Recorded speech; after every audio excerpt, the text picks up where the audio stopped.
तो ये मेरा एक 15,000 कैपेसिटी का ईसी पोल्ट्री फार्म है और इससे मैं हर महीना 2.5 लाख रुपए तक इनकम करता हूँ। और आज मैं इस वीडियो में आपको ईसी पोल्ट्री फार्म के बारे में सारा कुछ बताने वाला हूँ। भले वो लोन के रिलेटेड हो, भले वो बेस्ट बैंक के रिलेटेड हो, कौन सा बैंक आपको बढ़िया सर्विस देता है। सारे बैंक अलग अलग होते हैं। आपको लगेगा लोन तो है, सारे बैंक सेम होंगे, पर नहीं होते ऐसे। सारे बैंक के सर्विसेज अलग अलग हैं, पॉलिसी अलग अलग है, सर्कुलर अलग अलग है। तो ये वीडियो को आप पूरा देखना। अगर आप एक पोल्ट्री फार्म ओपन करना चाह रहे हो, कौन सा कंपनी बेस्ट है, उड़ीसा के लिए बताऊंगा मैं, कितना खर्चा होता है एक यूनिट बैठाने में, कितना तक आप इनकम कर सकते हो। वैसे तो मैंने बता दिया कि अगर आपके पास में देखो, ये मेरा जो है ना 300 बाय 40 फीट का एक पोल्ट्री फार्म है ये मेरा। और यहां से आप हर महीना मतलब एक फेज में आप 2.5 लाख रुपए तो कमा ही सकते हो, सारा एक्सपेंस हटाने के बाद। तो वो तो आता है बात का बात। आज मैं आपको डिटेल में बताऊंगा कि कंस्ट्रक्शन कॉस्ट आपको कितना लग जाएंगे और उसके बाद बाहरी खर्चा कितना लग जाएगा। आपको कंपनी के साथ में टाई अप करना चाहिए, नहीं करना चाहिए। अगर आप इंडिविजुअल या खुद का अपना करते हो तो क्या सुविधा होगा। और सबसे इंपॉर्टेंट है, लोग अभी भी ये सोच रहे हैं कि हम एक किसान है, हमारे पास में जमीन है तो हम एक पोल्ट्री फार्म ओपन कर लेंगे। पर ये भी बहुत ही मतलब हम लोग बहुत गहरे में जाएंगे। जो भी मेरे दिमाग में आएगा सारा कुछ आपको मैं बताऊंगा। तो वीडियो को बिना स्किप किए देखना, बहुत ही आपको हेल्प करेगा अगर आप एक पोल्ट्री फार्म खोलना चाह रहे हो तो सबसे इंपॉर्टेंट है कि आप बैंक लोन से पहले आप किस बातों का ध्यान रखें। तो देखो, बैंक लोन से पहले आपको तो पहले ये देखना है कि आपके पास में जमीन होना चाहिए, इनफ जमीन होना चाहिए। अगर आप 15,000 यूनिट का बैठा रहे हो तो 15,000 यूनिट में मान के चलो कि इसी ब्रॉयलर फार्म का यही एक खासियत है, एडवांटेज है कि वो ओपन फार्म से कम स्पेस लेता है एक चिक्स को बड़ा करने के लिए। ये आपका सर्कुलर में भी आपको मिल जाएगा, बैंक सर्कुलर में भी आपको मिल जाएगा। तो जहां पे एक चिक्स 1.5 स्क्वायर फीट लेता है ओपन फार्म में, वहां पे इसी बॉयलर फार्म 0.75 मतलब पूरा का पूरा आधा जगह लेता है बड़े होने के लिए। ठीक है, तो आपको तो एक आधा स्पेस चाहिए, तो आप उसके हिसाब से कैलकुलेशन बैठा लो। एटलीस्ट 15,000 कैपेसिटी के लिए, जैसे मेरा है 300 बाय 40 फीट का, मतलब 12,000 स्क्वायर फीट का मेरा फार्म है। तो आपका भी एटलीस्ट 11.5 से 12,000 स्क्वायर फीट का फॉर्म होना ही चाहिए। अगर आपका कैपेसिटी 15,000 है तो, अगर आपका टारगेट 15,000 है तो ठीक है, तो उसके लायक आपके पास में जमीन होना चाहिए। आप देख लो 12,000 स्क्वायर फीट कितना डिसमिल हो गया, वो आप लोग कैलकुलेशन बैठा लो, कितना स्क्वायर फीट हो रहा है वो तो देख लिए, उतना जगह होना चाहिए। और अगर आप बैंक से लोन ले रहे हो तो उसको नॉन एग्रीकल्चर कन्वर्सेशन जरूर करवा लेना, जो कि हमारे उड़ीसा में बोलते हैं उसको घरबारी कन्वर्सन। तो घरबारी कन्वर्सन करवा लेना सबसे इंपॉर्टेंट है। लोन विदाउट घरबारी कन्वर्सन कोई भी बैंक आपको नहीं देगा। अगर आपको उस जमीन में घरबारी कन्वर्सन नहीं करवाना है तो आपको कोलैटरल देने पड़ेंगे, आपको सिक्योरिटीज देने पड़ेंगे, आपको अपने प्रॉपर्टीज वहां पे मॉर्गेज करना पड़ेगा। और प्रॉपर्टी का वैल्यू आपके लोन से कुछ परसेंटेज ज़्यादा होना चाहिए, क्योंकि बैंक आपको मार्जिन रख के ही लोन देगा। और जो प्रॉपर्टी आप उनको देना चाह रहे हो वो भी एकदम प्रॉपर होना चाहिए, रोड का एक्सेस होना चाहिए, घरबारी कन्वर्सन होना चाहिए। और आपको ये सब चीज़ों को देखना पड़ेगा, क्योंकि अगर आप बैंक से लोन ले रहे हो ना तो ये सब चीज़ों को देखना पड़ेगा। और सबसे इंपॉर्टेंट है, अभी के टाइम में पीएनबी सबसे बेस्ट है, मैं बोलूँ तो पीएनबी बैंक सबसे बेस्ट है। क्यों? इसका भी एक कारण है। देखो, सारे बैंक हैं, बहुत सारे बैंक हैं, पर मैं पीएनबी का आपको बताता हूं। देखो, आप जहां पे यूनिट बैठा रहे हो ना, उसको भी पीएनबी कोलैटरल के हिसाब से कंसिडर करता है। पर बाकी बैंक क्या हो जाता है, बाकी बैंक उसको प्राइमरी सिक्योरिटी के हिसाब से कंसिडर करता है। और प्राइमरी सिक्योरिटी में अगर आपका एक प्रॉपर्टी आ जा रहा है तो उसका जो आपका वैल्यू रहता है ना, उसको वो बैंक काउंट नहीं करता। तो एक तरीके का, अगर आपका एक यूनिट ऑलरेडी है, आप अपने पैसों में ओपन किए हो, सेकंड फार्म आप ओपन करना चाहते हो सब्सिडी के लिए, एक बात और, विदाउट बैंक लोन आपको कोई भी सब्सिडी नहीं मिलेगा गवर्नमेंट की तरफ से। अगर आपको सब्सिडी क्लेम करना है तो आपको बैंक से लोन लेना पड़ेगा। और एपिकॉल का ये रूल है, या एमकेयूआई का ये रूल है, ठीक है, कि आपका जब 10 लाख के ऊपर का जो प्रोजेक्ट होता है ना, वहां पे सब्सिडी के लिए बैंक लोन या फाइनेंस, बैंक फाइनेंस होना मैंडेटरी है। उसके बिना आपको कोई भी सब्सिडी नहीं मिलेगा। ये बात का आपको ध्यान रखना है, ठीक है। तो पीएनबी बेस्ट है। क्यों? क्योंकि वो आपका जहां पे आपका यूनिट बैठेगा उसको भी वो कंसिडर करता है, उसका वैल्यूएशन को भी वो काउंट करेगा, उसका जमीन का वैल्यूएशन को भी वो काउंट करेगा। तो इसमें एडवांटेज क्या मिलता है, आपका जो कोलैटरल होता है ना, जो आप उनको मॉर्गेज दे रहे हो बैंक में, जो आप सिक्योरिटीज दे रहे हो, वो आपको कम देना पड़ जाता है। तो ये बहुत ही बड़ा एडवांटेज होता है, क्योंकि आप देखोगे अगर आप 3-4 प्रॉपर्टी दे रहे हो ना, उसके लीगल ओपिनियन के लिए जो आप ओपिनियन रिपोर्ट बोलते हैं, जो एडवोकेट बना के देता है, उसका खर्चा अलग, वैल्यूएशन का खर्चा अलग, तो खर्चे बढ़ता है। जितने प्रॉपर्टीज बढ़ेंगे उतने खर्चे बढ़ता है। तो आपको ये ध्यान रखना है कि ऐसे बैंक चुने जो आप जहां पे यूनिट बैठा रहे हो उसको भी वो कोलैटरल के हिसाब से कंसिडर करें। क्योंकि आजकल देखो, एक बात मैं आपको बता रहा हूं, एक फार्म में आपका कमाई नहीं है। अगर आप 1500 कैपेसिटी का एक फार्म ओपन कर रहे हैं तो आपको बाद में भी एक 1500 कैपेसिटी का ओपन करोगे, 2 फार्म में ही कमाई है। अप टू 1 करोड़ तक आप सब्सिडी ले सकते हो गवर्नमेंट से। तो आप एक बार ओपन किए, अप टू 40 लाख तक ले लिए, उसके बाद अप टू 50 लाख तक है वैसे, तो आप 50 लाख मान के चलो ले लिए, और एक फार्म ओपन कर लो, उसके बाद भी आप 50 लाख वहां से ले लो, तो आप 1 करोड़ तक सब्सिडी क्लेम कर सकते हो गवर्नमेंट से। तो क्यों ना 2 फार्म बना ले। 2 फार्म का आपको एडवांटेज भी रहेगा, क्योंकि देखो एक बार जब चिक्स आता है तो उसका जो एक फेज जो होता है ना, वो 2 महीने का रहता है, 60 डेज का रहता है। वैसे वो बड़ा तो 30-40 डेज में हो जाता है, पर उसके बाद साफ सफाई करना पड़ता है, वो टाइम टेकिंग होता है, क्योंकि आपको साफ सफाई बहुत ही प्रॉपर तरीके में करने होता है। क्योंकि जो नया जो फेज आता है ना, वो बच्चे होते हैं, तो उनको ज़्यादा आपको इन्फेक्शन उनको बहुत जल्दी होता है। तो उसके लिए आपको नीट एंड क्लीन अच्छे से करने होता है, जो कि आपका मान के चलो 1 साल में आपका 6 फेज होता है, 6 बार आपका बैठेगा, तो 6 फेज होता है, तो वो 60 डेज का रहता ही है। 40 डेज में उड़ गया, 20 डेज आप ले लो साफ सफाई के लिए, सबके लिए। तो ठीक है, ये सब इंपॉर्टेंट है। चिक्स वगैरह का जो मैंने आपको बताया, मैं कहाँ से शुरुआत किया था वो मैं थोड़ा भूल गया, तो ये सब इंपॉर्टेंट है, तो इसको ध्यान रखना। और भी मैं बहुत कुछ बता दूं कि आपका 2 मंथ तो होता ही है, उसके बाद मेडिसिन एंड फूड होता है जो कंपनी देता है। सबसे बेस्ट कंपनी में अगर बताऊं आपको उड़ीसा में, तो हमारा देखो एक तो पशुपति है। पशुपति बहुत ही पुराना कंपनी और सबसे बेस्ट है।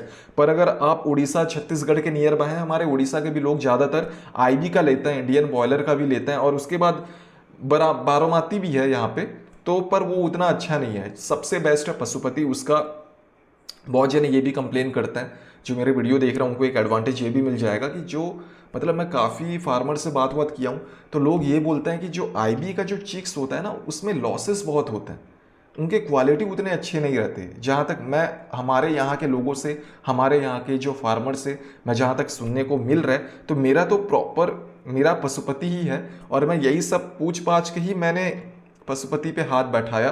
पर आपको आईबी वालों का इसलिए बता दे रहा हूँ क्योंकि मेरे को वैसा रेस्पॉन्स सुनने को मिला हुआ था।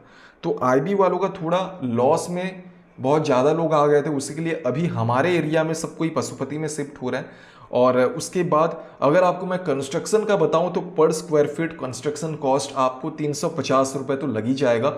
खाली सिविल का बता रहा हूं मैं। उसके बाद में जो ड्रिंकर रहते हैं, फीडर रहते हैं, इलेक्ट्रिक पैनल रहते हैं, ट्रांसफार्मर होते हैं, डीजी होते हैं, ये सारा आपका बाहरी खर्चा है। डीजी और ट्रांसफार्मर मिलाओगे 8.5 लाख रुपए कहीं नहीं है। उसके बाद आपको लाइट फिटिंग, वहाँ तक आपको अगर वहाँ पे कोई लाइट वेट का सुविधा नहीं है, तो वैसे जनरली नहीं रहता है लाइट का फिटिंग आपके एरिया तक, क्योंकि एग्रीकल्चर लैंड हम लोग ढूंढते हैं, तो नहीं रहता है। और एक बात आपको मैं बताना भूल गया कि अगर आप लोन ले रहे हैं, जहाँ पे आप यूनिट बैठा रहे हैं, आप जब उसको घरबारी कन्वर्सन कर रहे हैं या नॉन एग्रीकल्चर कर रहे हैं, तो मेजर क्या होता है, लोग क्या मिस्टेक करते हैं कि जैसे कि आपका 1 एकड़ का एक लैंड है, 1 एकड़ का एक लैंड है, तो लोग क्या करेंगे, पीछे वाले पार्ट को 50 डिसमिल को उन लोग घरबारी करवा देंगे, सामने 50 डिसमिल को वो नहीं करवाते, जो कि रोड के साथ कनेक्टिविटी जिसका है।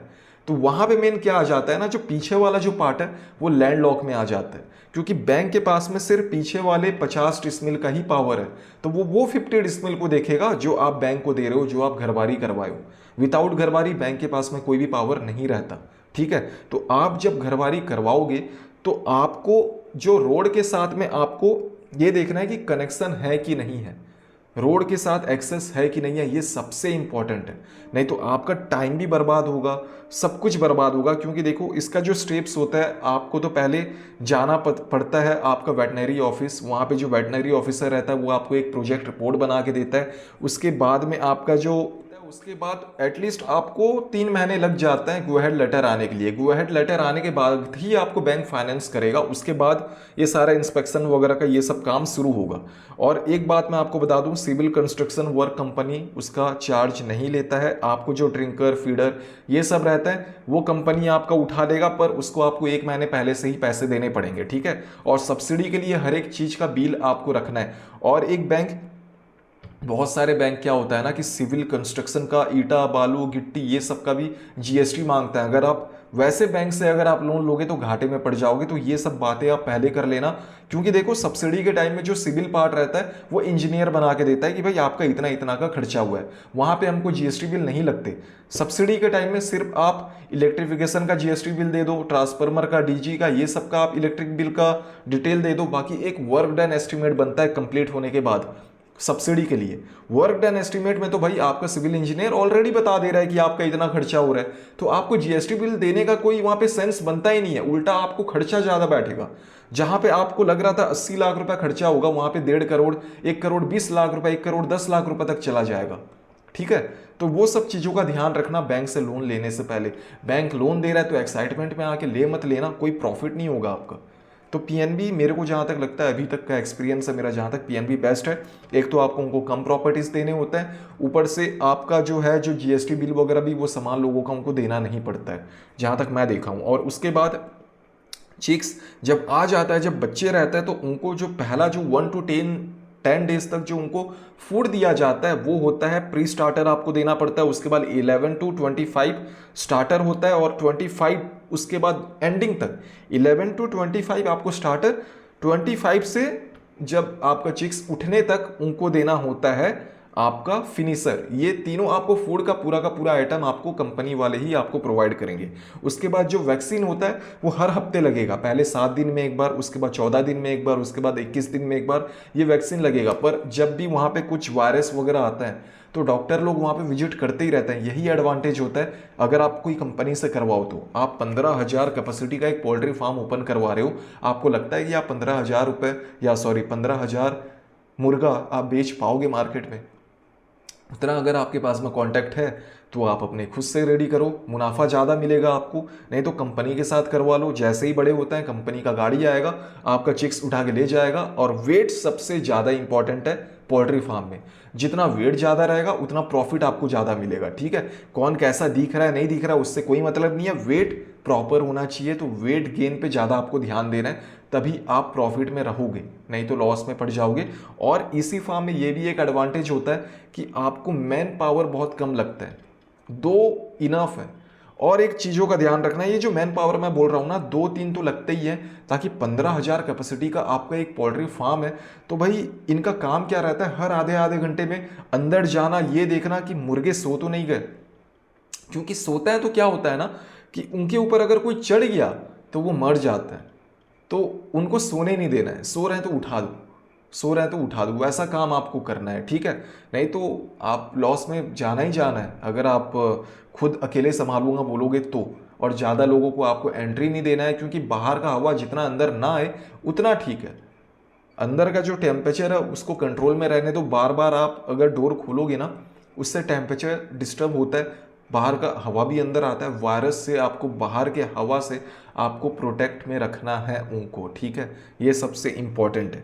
उसके बाद अगर आप लीज में ले रहे हैं, अगर आपके पास में कोई प्रॉपर्टी नहीं है, अगर आप लीज में लेके कोई मुर्गी फार्म ओपन करवाना चाह रहे हैं, या आप किसी और से आप लीज में लेना चाह रहे हैं, तो मिनिमम 20 ईयर का लीज होना चाहिए। ये आपको ध्यान रखना है। 15 साल का मत करवा देना, वो वैलिड बिल्कुल भी नहीं होगा। एटलीस्ट 20 ईयर का आपके पास में लीज एग्रीमेंट होना चाहिए, तभी जाके आप उस प्रॉपर्टी पे आप पोल्ट्री फार्म बना सकते हो। तो देखो मेजर जो खर्चा होता है ना इस पे पोल्ट्री फार्म में, वो होता है डीजल का। जो डीजी होता है वो महीने में, मान के चलो महीने में तो नहीं बोलूँगा मैं, एक फेज में, जो 2 महीने का जो फेज होता है ना, 1 लाख का तो भाई डीजल पी ही जाता है। तो मेन यही खर्चा है। पर उसके बाद भी आप अगर 2 यूनिट है, 1 यूनिट से आप 2 महीने में 2.5 लाख रुपए कमाओगे, 2 यूनिट है तो आप 5 लाख रुपए पूरा एक्सपेंस होने के बाद तो आप कमाओगे ही कमाओगे।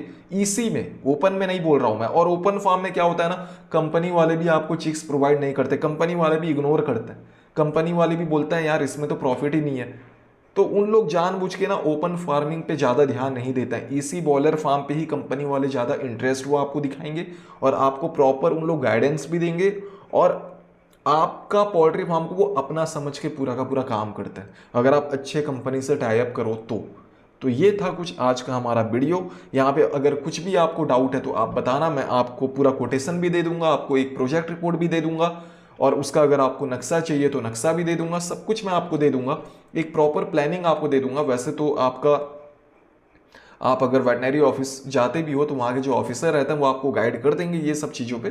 पर जो भी आपको हेल्प चाहिए, कॉन्टैक्ट नंबर आपको मेरा मिल जाएगा, आप मैसेज करना, कॉल बिल्कुल भी मत करना। कॉल करोगे तो सीधा ब्लॉक कर दिया जाएगा, क्योंकि मैसेज ही करना, कॉल बहुत आता है और मैं वैसा ही करता हूँ, ठीक है, क्योंकि मेरे पास भी मैं 2-3 चीज़ों को संभालता हूँ तो टाइम नहीं रहता। तो ये सब चीज़ें पोल्ट्री फार्म ओपन करने से पहले आपको ध्यान रखना है। कौन सा बैंक बेस्ट है वो मैंने आपको बता दिए। प्रॉपर्टीज़ आपको जो नॉन एग्रीकल्चर यूज़ में जो आपको करवाना है, वैसे पोल्ट्री फार्म एक एग्रीकल्चर होता है पर कमर्शियली हो जाता है। कमर्शियल पोल्ट्री फार्म या बॉयलर फार्म बोलता है ना, वो कमर्शियल में आ जाता है, उसके लिए हमको घरबारी कन्वर्सन करवाना पड़ता है। पर एज पर द एक्ट आपको घरबारी कन्वर्सन के लिए कोई फीस नहीं देना होता, पर वैसे भी ले लेते हैं जो भी घरबारी कन्वर्सन करवाता है। तो ये कुछ था आज का वीडियोस, होपफुली आपको समझ में आया होगा, तो लाइक कर देना। ऐसे ही वीडियो मैं और लेके आऊँगा पोल्ट्री फार्म के ऊपर, कुछ डिटेल में लेके आऊँगा, मैं देखूंगा कि क्या क्या छूट गया और अच्छे से एक नेक्स्ट टाइम, क्योंकि ये मेरा पहला वीडियो था तो मे भी थोड़ा इधर उधर हो गया होगा, पर अगर आप सुनो तो कहीं ना कहीं आपको कुछ ना कुछ वैल्यूएबल चीज़ें आपको पता चला ही होगा। तो सब्सक्राइब करना, लाइक करना इस वाले वीडियो को, फिर मिलते हैं एक नए वीडियो के साथ।